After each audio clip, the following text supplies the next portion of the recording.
अरे कल ना हमारे कवि थे, न शायर थे, न सीएम थे, न डीएम थे। अरे कल अब तो बहन कुमारी मायावती 4 बार उत्तर प्रदेश की मुख्यमंत्री बन जाती है। आपका खून शरीर से बाहर मत निकलने दीजिएगा।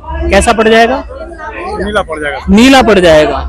प्रूफ कर दिया खून का रंग कैसा होता है। जो लोग नीचे बैठा करते थे वो तख्त पर बैठेंगे, जो लोग तख्त पर बैठा करते थे वो नीचे बैठेंगे। मैंने रानी की कोख की ऐसी नसबंदी कर दी है कि राजा रानी की कोख से नहीं बल्कि जनता के वोट से पैदा होगा। तो अगर बाबा साहब ना होते तो शायद हम सूटेड बूटेड भी नहीं हो पाते।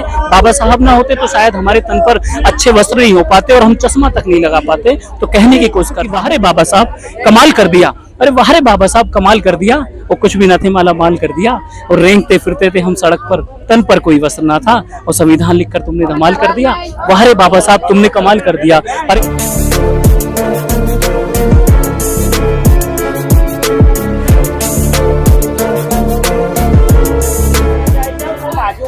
नमस्कार, मैं गिरिजा प्रसाद। आप देखना शुरू करते हैं बदलते भारत की तस्वीरें। मैं आज दिन कहीं से न कहीं एक नई तस्वीर लाता हूं और यहाँ पे डॉक्टर अंबेडकर जो रत्न है उनसे नवाजित किए गए हैं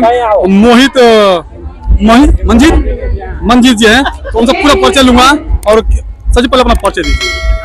आपको जय भीम नमो बुद्धाय। मैं डॉक्टर मंजीत सिंह अवतार गाजियाबाद से और यहाँ संकल्प भूमि पर बाबा साहब के इस विशाल कारवा को आगे बढ़ाने के लिए जितने भी लोग आए हुए हैं सभी को जय भीम नमो बुद्धाय करता हूँ। सर जी, आपने यहाँ पे आया बड़ी जोश भरते हुए आवाज लोगों में जगाने का काम किया कि अगले 2024 में जो है कि आने वाले समय में लोग यहाँ पर लाखों, अभी तो लाखों से ज्यादा है लोग, मतलब पूरी वडोदरा की नीली करने की क्या कर रहे हैं।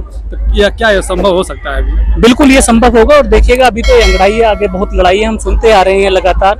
तो सबसे मेन चीज हमारे लिए यह हो जाती है कि जब हम यहाँ 4 लोग इकट्ठा हुए थे संकल्प भूमि पर तो उन्होंने कभी सोचा नहीं होगा कि आज लाखों में यह कारवा बढ़ेगा। और मैं दावे के साथ कह सकता हूँ कि बाबा साहब की संतान होने के नाते आज लाखों में ही नहीं बल्कि आने वाले समय पर यहाँ करोड़ों में आपके लिए पैर रखने के लिए पूरे वडोदरा के अंदर आपको जगह नहीं मिलेगी।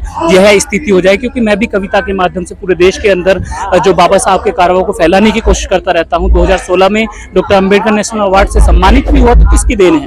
सिर्फ और सिर्फ बाबा साहब ना होते तो शायद हम सूटेड बूटेड भी नहीं हो पाते। बाबा साहब ना होते तो शायद हमारे तन पर अच्छे वस्त्र नहीं हो पाते और हम चश्मा तक नहीं लगा पाते। तो कहने की कोशिश कर साहब कमाल कर दे। कविता जो मैंने लिखी पढ़ी और उसको गाया तो वो कविता मेरी 2014 से लेकर के और आज 2023 तक पिछले 9 सालों में कई देशों का सफर कर चुकी है। कहने वाह रे बाबा साहब कमाल कर दिया। अरे वाह रे बाबा साहब कमाल कर दिया।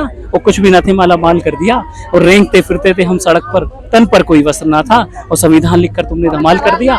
वाह रे बाबा साहब तुमने कमाल कर दिया। कल गले में मटका कमर पे झाड़ू थी। अरे कल गले में मटका कमर पे झाड़ू थी, अब गले में टाई जेब में रुमाल कर दिया।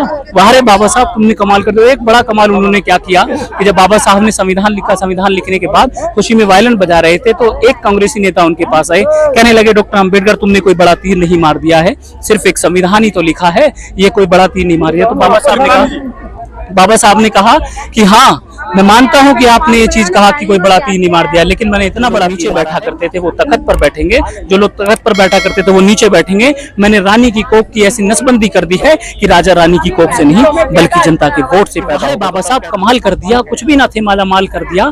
कल गले में मटका कमर पे झाड़ू थी, अब गले में टाई जेब में रुमाल कर दिया। अरे कल जो लोग तुम्हारी पीठ पे चाबुक मारा करते थे, अरे कल जो लोग तुम्हें गुलामों की तरह रखा करते थे और मारते मारते मनुवाद का थोपड़ा लाल कर दिया। वाह रे बाबा साहब तुमने कमाल कर दिया। और कल ना हमारे कवि थे, अब तो इतना बड़ा मंच लगा लेते हैं, भाषण देते हैं, कविताएं सुनाते हैं, हम देश विदेश में सफर करते हैं, 7 यात्राएं मैं विदेश की कर चुका हूं सिर्फ बाबा साहब की मेहरबानी से कविताओं के लिए। ना हमारे कवि थे, न शायर थे, न सीएम थे, न डीएम थे। अरे कल अब तो बहन कुमारी मायावती 4 बार उत्तर प्रदेश की मुख्यमंत्री। अरे कल ना हमारे कवि थे, न शायर थे, न सीएम थे, न डीएम थे और अब तो मंजीत सिंह अवतार को भी कमाल कर दिया। अरे वाह रे बाबा साहब तुमने कमाल कर दिया।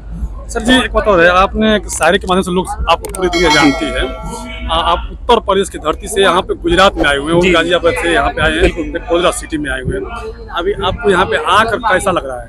यहाँ आकर के पहली बात तो है कि जैसे मैं स्टेशन पे उतरा तो स्टेशन उतरने के बाद ही मैंने ऑटो वाले से पूछा कि मुझे किसी ने बताया कि सियाजी बाग आप कहिएगा। तो जब मैं उससे ऑटो वाले से पूछने लगा कि सियाजी बाग मुझे जाना है, कहने लगे भाई साहब सियाजी बाग आप बाबा साहब की संकल्प भूमि पर जा रहे हैं क्या? मैंने कहा जी मैं संकल्प भूमि पर जा रहा हूँ। कि आप सियाजी बाग ना कह करके आप इसे संकल्प भूमि, बाबा साहब की भूमि, भीम संकल्प भूमि कहें और साथ में सियाजी बाग भी कहें तो ज्यादा अच्छा लगेगा, क्योंकि आज सिर्फ आप ही नहीं, देश के लाखों लोग, और लगभग मेरा 8वां 10वां चक्कर ये है जो उस पार्क में लोग अपार जनसमूह के तौर पर यहाँ आ रहे हैं। और जब मैंने देखा कि नीली क्रांति यहाँ पर, क्योंकि हम नीलवंशी लोग हैं, नीली क्रांति को जीने वाले लोग हैं। कुछ लोग कहते हैं कि नीला सिर्फ एक पार्टी विशेष का चिन्ह है, लेकिन मैं बताऊंगा कि हर व्यक्ति, क्योंकि आप बताइए खून का रंग कैसा होता है, आप बताइए एक बार। लाल होता है, लेकिन आज मैं प्रूफ करके दिखाऊंगा खून का रंग नीला होता है, क्योंकि हम नीली क्रांति के लोग हैं। बाबा साहब के काल से, भगवान बुद्ध के काल से जब पंचशील की बात की जाती है तो उसमें कहीं ना कहीं समानता का प्रतीक पंचशील में एक नीला कलर आता है। बाबा साहब अपनी पार्टी का ध्वज बनाते हैं तो पूर्णतः अशोक चक्र के साथ में वो नीला ध्वज बनाते हैं। ऐसी सम्राट अशोक की बात की जाए, बहन कुमारी मायावती की बात की जाए, तो कहीं ना कहीं समाज, साम्राज्य और राजनीतिक और आपके आर्थिक विकास के लिए नीले को दर्शाया गया है। आप किसी व्यक्ति के चोट मारिएगा, मैं आपके यहाँ, आपका खून शरीर से बाहर मत निकलने दीजिएगा। कैसा पड़ जाएगा? नीला पड़ जाएगा, नीला पड़ जाएगा। प्रूफ कर दिया खून का रंग कैसा होता है। और मैं जब पहली बार 17 वर्ष की आयु में फ्लाइट में बैठा तो बैठने के बाद मैंने देखा ऊपर आकाश का रंग नीला था, नीचे देखा तो समुद्र का रंग नीला था। मैं फ्लाइट स्टूडेंट मेरे पास आई, कहने लगे कि सर ऑटोग्राफ प्लीज।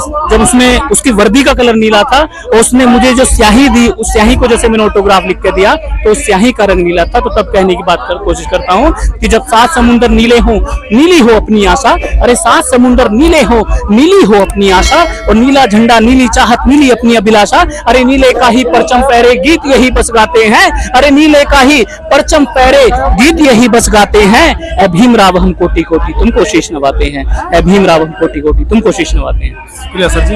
और आपके चैनल के लिए, जो आपका चैनल है बदलता भारत, मैं लोगों से भी गुजारिश करूंगा कि आजकल जो बदलते भारत जो हमारा न्यूज चैनल है, इसको ज्यादा से ज्यादा लोगों तक आप इसे सब्सक्राइब भी कराइएगा, लाइक कमेंट भी कराइएगा, क्योंकि ये अपने चैनल है जो आपकी सच्चाई की आवाज को, क्योंकि कहीं लिखा था कि आज जो अखबार हैं वो बिकने वाले हो गए हैं।